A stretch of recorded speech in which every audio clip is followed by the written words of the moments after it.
دې معلومات کې زما لږ اضافه وکړئ. مونږ د مشرانو نه اورېدلي دي شیطان ته چې دا د قیامته پورې استثنا میلاوه شوې ده. د دې نه علاوه بل چا هم کیدی شي تاسو چاته اشاره ورکړي کیدی شي هغه ځان ته دغه وایي هغه ځان ته هم دغه درجه ورکوي خو استثناء هیڅ چاته هم نه. جی بسم الله الرحمن الرحیم. ګرانو عزتمندو درنو کشرانو مشرانو په دې ټایم باندې موجود دي دلته عوامي سمندر تاسو ته ښکاري د عمران خان صاحب دپاره دلته کې راځي. نن د نښې ورځ ده. علیمه جي د هغې خویندې هم دلته کې موجود دي. مونږ سره پیر مصور ایکس منسټر صاحب موجود دي. راځئ دوی نه تپوس پوښتنه کوو. سر څه ویل غواړئ نن حوالې سره؟ شکریه ستاسو. څنګه چې تاسو پته ده منګل په ورځ باندې دغه خان صاحب د فیملی ورځي او د جمعرات په ورځ باندې بیا چې کوم افیشل چې کوم د سی ام صاحب یا دغه په ریکمنډیشن د خان چې کوم ملاقاتونه هغه کیږي او بدقسمتۍ سره د ډېر ټایم شو چې د خان صاحب ملاقات نه کیږي.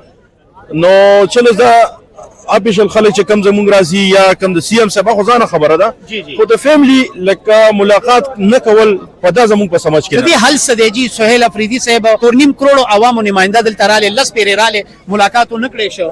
زما په خیال باندې دا سونه کمزوري او څه چې روان دي کنه دا د عدالت زمون کمزوري ده چې عدالت باقاعده یو order کړی دی چې تاسو به د منګل په ورځ باندې د فیملی ملاقات کیږي او د جمعرات په ورځ باندې پرسکه دغه د فاتح هر نماینده هر یو څوک چې هغه ملاقات کیږي. خو په دې ټیم باندې عدالت به انتها زبو دوم چې کمزوري پوزیشن باندې دي ځکه چې هغه یو order چې کم شوی دی پاغه باندې عمل کولو. د دې حل څه دی؟ د دې حل څه ګورئ تاسو؟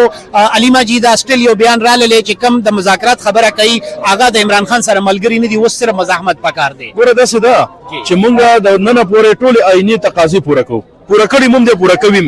مونږ چرته په دې ملک انتشار پیدا کول نه غواړو ځکه د ملک زمونږ دی او الله دې هغه وخت نه راولي چې عمران خان یا مونږ ورکر ته یا پارلیمنټیرین ته د انتشار لاره خولې ده. مونږ ته عموما د امن په دایره کې د احتجاج ریکارډ کولو درس راکړی دی. نو مونږ پرس که هر هغه قدم اخلو نغه ان شاء الله مونږ د آئین او د دې مل د آئین د تقاضو مطابق چې کوم زمونږ احتجاج ریکارډ کول دي یا درنه ورکول دي هغه مونږ مخکې کړی بیا به هم کوو. د دې خویندو باندې په لیډیز باندې چې شپې یو 2 بجې شي نو په دوی باندې کم ظلم واټر کینن استعمال چې کیږي په دې والا سره اصل کې دا خو ډیر زیات د شرم خبره ده خصوصا بیا د وزیر اعلی پنجاب چې هغه په خپل یو خاتون د یو زنانه ده په کار خو داسې نه ده چې د دې صوبې وزیر اعلی هغه یو زنانه ده او دغه به وجود په زنانو باندې د شپې وباړول یا په غوښلین کول دا ډیر زیات د شرم او د افسوس خبره ده. ښه سر جی دا راته ووایه دا دومره عوام دلته کې موجود دی دښاو دره دا ټولو ښیي دا راته ووایي تېر شوې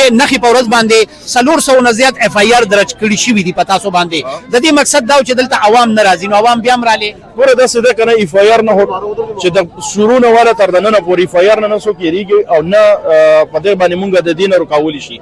او دویمه خبره دا ده چې دا کم لاره دوی بندوي چېرې خلکو ته تکلیف مو خو پوره من یو سایډ ته ناست یو دوی وجبن هغه عوامو ته چې کوم یو لاین دی هغه هم بند کړی. تېر ځل ورته مونږ ته ووایې چې مهرباني کوئ مونږ سایډ ته کښېنو مونږ سایډ ته ناست یو خپل یو احتجاج ریکارډ کوو چېرې عوامو ته تکلیف نه وي.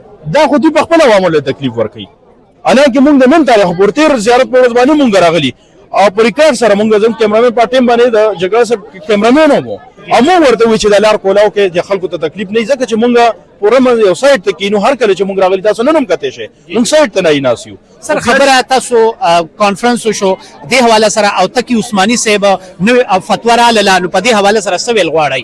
ګوره دا هغوی د 27 ترمیم او د استثنا خلاف فتوا ورکړه. ګوره هغه خو تاسو ټولو ته پته ده چې د دې نه ښه خلک اصحاب پیغمبران چې څومره تېر شوي هغو ته استثنا نه ده حاصله. نو په دې صورت کې چې استثنا حاصلول لا یو تم نشته.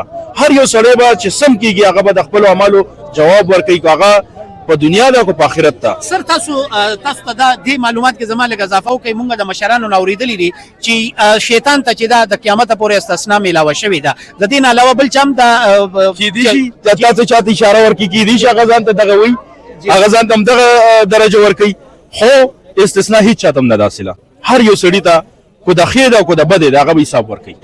حاجي ګرانو عزتمندو مونږ سره زمونږ د خیبر پښتونخوا د درګۍ سخاکوټ د دوی د حلقې هم دلته په ګڼ شمېر تعداد باندې دلته کې ملګري راغلي دي او د عمران خان صاحب د سره د هغوی د خویندو سره اظهار یکجهتي دپاره دا راته ووایي چې علیمه جي چې د کله پورې ناست یي نو هغه وخته پورې به ناست یې که نه ځئ به؟ بلکل به ناست یو ولی هغه د خان صاحب خويندې دي او موږ راغلي د خان صاحب لپاره یو چې څو پورې هغه ناسي موږ ور سره ناس یو او د دوی خدا طریقه کار دی چې تیار شي دوی باغ خپل واردات کوي هغه وبره پری دي انسو ګیس په استعمالي او موږ تختیدو ان شاء الله موږ بناسو ډیر مننه سر خوشاله اوسئ ثانک یو बेशुमार बेशुमार तेरे जान का बेशुमार बेशुमार सबका जिक्र सबका यार केडी नंबर 8 सबका जिक्र सबका यार केडी नंबर 8 शर्म करो या करो खान को रिहा करो शर्म करो या करो खान को रिहा करो खान तेरे जान सा बेशुमार बेशुमार खान तेरे जान सा बेशुमार बेशुमार खान को रिहा करो रिहा करो रिहा करो खान को रिहा करो रिहा करो रिहा करो खान को रिहा करो रिहा करो रिहा करो कैदी नंबर 804 भागा नबी मार कैदी नंबर 804 भागा नबी मार कैदी नंबर 804 भागा नबी मार कैदी नंबर 804 अहमद खान इमरान को रिहा करो